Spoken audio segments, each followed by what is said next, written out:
Dear student, आज हम लोग स्टार्ट करने वाले हैं हमारी last unit that is noise engineering. अभी तक हम लोगों ने जो भी देखा that is vibration, single degree of freedom system के लिए और 2 डिग्री ऑफ फ्रीडम सिस्टम के लिए। वाइब्रेशन में हम लोगों ने देखा damped, undamped vibrations, forced vibration, फिर हम लोगों ने वर्लिंग मोशन, क्रिटिकल स्पीड देखा। At the end, the last unit is of a theoretical type and it is of noise engineering. Noise समझने से पहले हम थोड़ा बहुत साउंड को समझ लेते हैं, ठीक है? तो today's topic is the frequency and sound dependent human resources. For that, initially we are going to discuss what is this sound, what is the human response, and then we go for the frequency and sound dependent human response. So sound, जैसा कि हम लोगों ने रोज ही हम ये बोल रहे हैं कि साउंड कुछ सुनाई दे रहा है, जैसा मैं बोल रहा हूं आपको सुनाई दे रहा है, but what is sound? That basically आप इस साउंड को क्या बोलोगे? अगर साइकोलॉजिकली देखें तो the sensation of hearing is sound. मैं बोल रहा हूं, आप सुन रहे हो, या आप बोल रहे हो, मेरे कानों तक आवाज पहुंची, मुझे सुनाई देगी। तो साइकोलॉजिकली अगर उसकी मैं डेफिनेशन बोलूं तो any sensation of hearing is sound. किसी ने बोला मेरे कान में कुछ सेंसेशन हुए जिसको मैं हियरिंग बोल रहा हूं। But as a science student, जो definition of sound is a form of energy. Now the sound is a form of energy. Now अगर एनर्जी है तो यहां पर मुझे ये पॉइंट मिल गया कि साउंड क्या है, कि एनर्जी है। तो जो एनर्जी है it can neither be created not destroyed, तो किसी दूसरे फॉर्म से कन्वर्ट होकर ही आ रही होगी। तो sound is a form of energy, और ये एनर्जी हमेशा प्रेजेंट है। मान लो कहीं से कोई साउंड आ रहा है और मेरा कान नहीं भी है तो भी एनर्जी तो प्रेजेंट है।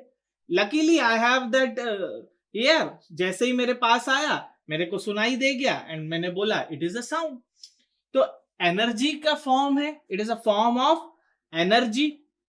सेकेंड थिंग, साउंड प्रोड्यूस कैसे होता है? तो it is produced due to vibrating object. Now अब हम कनेक्ट कर सकते हैं, क्योंकि साउंड जो क्रिएट हो रहा है, जो प्रोड्यूस हो रहा है, वो हो रहा है वाइब्रेटिंग ऑब्जेक्ट के कारण। और पिछले 4 यूनिट में हम लोगों ने वाइब्रेशन ही तो पढ़ा था, ठीक है?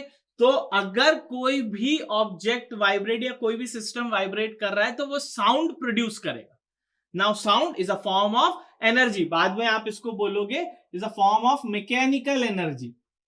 मैकेनिकल एनर्जी क्यों? क्योंकि sound needs a medium to travel. Now sound needs a material medium to travel.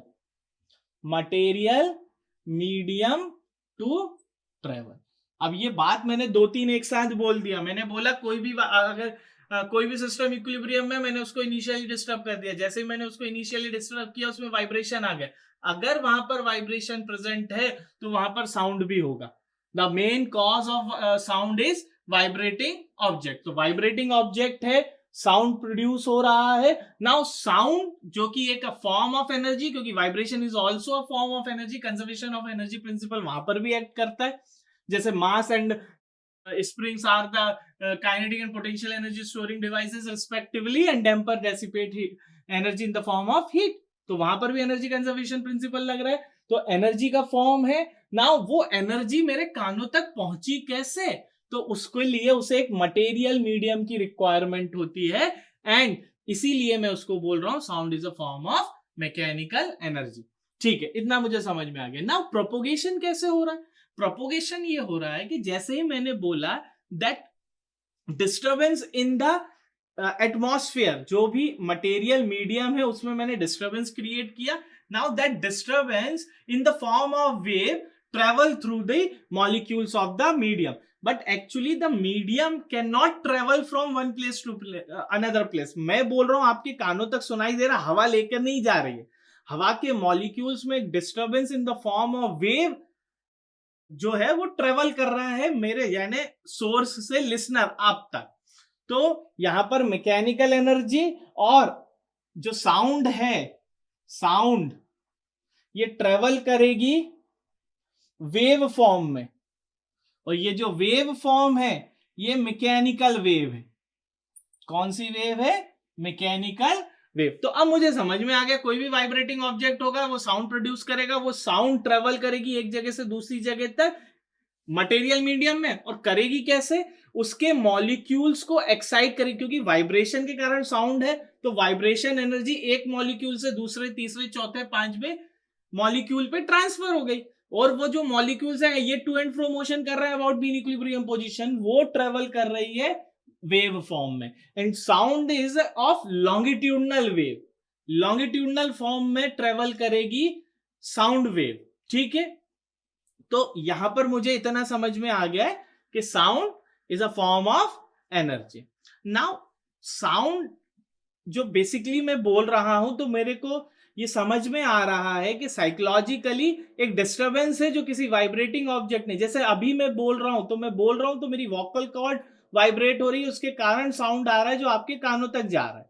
ठीक है, तो it is of subjective response to the sound, preliminarily measure होता है बाय डायरेक्ट ह्यूमन ओपिनियन। जैसे मैंने बोला किसी को सुनाई दे, किसी को कम सुनाई दिया, किसी को ज्यादा सुनाई दिया, किसी को बहुत ज्यादा सुनाई दिया, किसी को सुनाई नहीं देगा। तो प्रिलिमिनरली जो पब्लिक ओपिनियन और ह्यूमन ओपिनियन के हिसाब से जो उसकी सुनने की क्षमता के हिसाब से जो हो रहा है उसको subjective response of the sound बोल रहा हूं। Now frequency dependent human response क्या हो गया? Frequency dependent. नाउ फ्रीक्वेंसी जैसा हमने वाइब्रेशन में देखा था, number of cycle per unit time, तो यहां पर जो फ्रीक्वेंसी है ये तीन तरीके से मैं डिसाइड करता हूं। सबसे पहले तो audible frequency range, audible frequency range, then infrasonic and ultrasonic. ठीक है, अगर मैं बोल रहा हूं ह्यूमन किस फ्रीक्वेंसी की साउंड को सुन सकता है, तो मैं यहां पर बोलूंगा it is of a range of 20 hertz to 20 kilo hertz. इस रेंज की जो फ्रीक्वेंसी होगी वो human hear can easily audible, मैंने बोला audible frequency range 20 hertz to 20 kilo hertz. ठीक है, इस कॉल ऑडिबल फ्रीक्वेंसी रेंज। अगर 20 से कम है, that less than 20 hertz, 15 hertz हो गई, 14 हर्ट्ज हो गई, तो human ear can not here that sound of 20 hertz. मान लो जैसे एक पेंडुलम वाइब्रेट कर रहा है, उसमें से आवाज आ रही, मेरे को सुनाई देती है? नहीं सुनाई देती, क्योंकि उसकी फ्रीक्वेंसी कम है। तो normal human ear can not listen that frequency. And ultrasonic, the frequency greater than 20 kilo hertz. अगर ग्रेटर देन 20 किलो हर्ट्ज है तो इट इज ऑफ अल्ट्रासोनिक। ठीक है, तो तीन टाइप की मेरे पास फ्रीक्वेंसी रेंज हो गई, Audible frequency range, infrasonic and ultrasonic frequency range. ठीक है, now threshold, another word is threshold, threshold of hearing. Now threshold of hearing क्या हो रहा है कि किसी एक रूम में मैं बात कर रहा हूं, कोई भी एम्बियंट साउंड नहीं है, किसी जगह पर, किसी प्लेस पे, किसी रूम पे कोई भी एम्बियंट साउंड नहीं है। उसके बाद जो लोएस्ट साउंड इंटेंसिटी है दैट कैन बेयरली डिटेक्टेड। ठीक है, तो the lowest sound intensity that can be barely detected at any particular frequency is known as threshold. उस पर्टिकुलर प्लेस में जहां पर कोई भी एम्बियंट साउंड नहीं है, वहां पर लोअर जो आपकी साउंड इंटेंसिटी है, अब नया वर्ड आ गया मेरा, साउंड इंटेंसिटी। साउंड इंटेंसिटी, तो जो साउंड इंटेंसिटी है उसी को मैं क्या बोल रहा हूं? थ्रेशोल्ड बोल रहा हूं। ठीक है, नाउ ये चीज तो मुझे समझ में आ गई कि थ्रेशोल्ड क्या है, साउंड इंटेंसिटी। साउंड इंटेंसिटी जो भी साउंड एनर्जी मेरे कानों तक पहुंच रही है पर यूनिट एरिया। अगर पर यूनिट एरिया की बात कर दूंगा तो वो बात हो जाएगी साउंड इंटेंसिटी की। मान लो इस पर्टिकुलर 1 मीटर स्क्वायर एरिया में इतनी साउंड एनर्जी ट्रेवल कर रही है, तो उसको मैं बोल रहा हूं sound intensity. Now sound pressure dependent human response, एक और वर्ड हम बहुत बार यूज करते हैं, sound pressure dependent human response. तो इसकी जो वैल्यू होती है वो minimum sensitivity, that is maximum sensitivity, maximum sensitivity. Now sensitivity को कैसे डिफाइन करूंगा, जो थ्रेशोल्ड से लिंक हो गई कि that the minimum frequency sound that hear can be listen very clearly, उसी को मैं क्या बोल रहा हूं, उसी को मैं बोल रहा हूं आपकी sensitivity of the hair.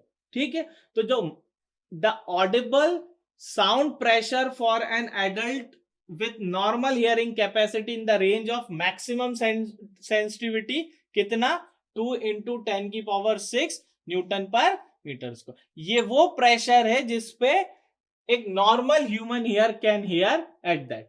Now loudness, अब आप तो बोल रहे हो सेंसिटिव है मेरा कान, जैसे किसी किसी को कम आवाज में भी अच्छे से सुनाई दे जाता है, किसी को ऊंचा सुनाई देता है, तो इसमें हम कह रहे हैं लाउडनेस ये हर चीज याद रखिए, जो भी डेफिनेशन है साउंड या नॉइस की, उस केस में मुझे ह्यूमन टू ह्यूमन डिपेंड करता है। किसी एक के लिए वो सही हो सकती है, किसी दूसरे के लिए वो सही नहीं हो सकती, किसी के लिए वो वेरी लेस साउंड और किसी के लिए वो बहुत लाउडनेस है।